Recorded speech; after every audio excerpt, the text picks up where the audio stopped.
नमस्कार दोस्तों, कैसे हैं आप? उम्मीद करता हूँ अच्छे होंगे। तो आज फिर हाजिर हैं आपके सामने एक नई प्रेरणादायक कहानी लेकर। तो चलिए शुरू करते हैं। एक गांव में सूखा पड़ने की वजह से गांव के सभी लोग बहुत परेशान थे। गांव के सभी लोग, बड़े, बूढ़े, बच्चे, औरतें, सभी भूख से मर रहे थे। गांव वालों की समझ में कुछ नहीं आ रहा था कि क्या किया जाए। सभी परेशान थे। उसी गांव में एक विद्वान संत रहते थे। सभी ने सोचा कि क्यों ना उनके पास चलकर कोई समाधान पूछा जाए। सभी इकट्ठा होकर संत के पास चले गए और उन्हें अपनी समस्या विस्तार से बताई। विद्वान ने कहा कि मुझे थोड़ा समय दीजिए, मैं कोई उपाय निकाल कर तुम्हें बताता हूँ। गांव वालों ने कहा ठीक है और वहाँ से चले गए। कुछ दिन बाद गांव वाले फिर से संत के पास आए और समाधान पूछा, लेकिन उनको कोई भी हल नहीं मिला। और संत ने कहा कि मेरे काफ़ी सोच विचार के बाद मुझे कोई समाधान नहीं मिला। अब तो आप लोगों की मदद केवल भगवान ही कर सकते हैं। और सब भगवान को खुश करने के लिए भगवान की पूजा करने लग गए। भगवान भी खुश हो गए और उनकी प्रार्थना सुन ली। भगवान ने गांव में अपना एक दूत भेजा।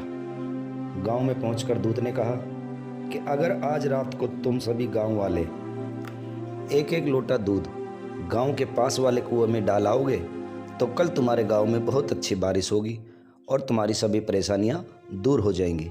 इतना कहकर दूत वहां से चला गया। गांव वाले बहुत खुश हुए और कुएं में एक लोटा दूध डालने के लिए तैयार हो गए। लेकिन उसी गांव में एक कंजूस भी रहता था।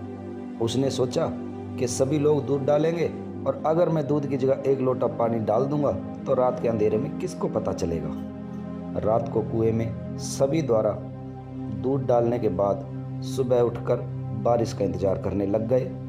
काफ़ी इंतजार के बाद भी मौसम वैसा का वैसा रहा और बारिश की कोई संभावना भी नहीं दिखी। सभी ने उस कुएं के पास चलने का विचार बनाया और कुएं के पास पहुंच गए। सभी ने कुएं में झांक कर देखा, कुआं पानी से भरा हुआ था और दूध की एक बूंद भी नहीं थी।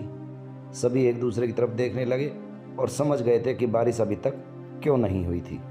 और ऐसा इसलिए हुआ कि उस कंजूस की तरह सभी गांव वालों ने सोचा कि सभी लोग तो दूध डाल ही रहे हैं, मेरे एक लोटे से कौन सा फ़र्क पड़ेगा। इसी सोच के चलते सभी ने एक एक लोटा पानी डालकर कुएं को पानी से भर दिया। तो दोस्तों, क्या शिक्षा मिलती है आज के में इस कहानी से?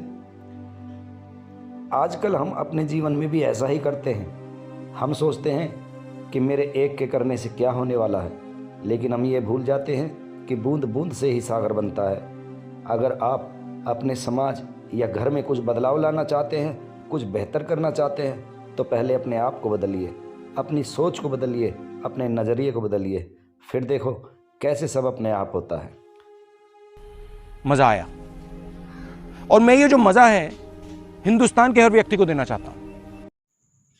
कहानी अच्छी लगे तो लाइक और शेयर ज़रूर करना और चैनल को सब्सक्राइब करना। और हाँ, कमेंट करना ना भूलें। मिलते हैं अगली कहानी में। तब तक के लिए जय श्री राम।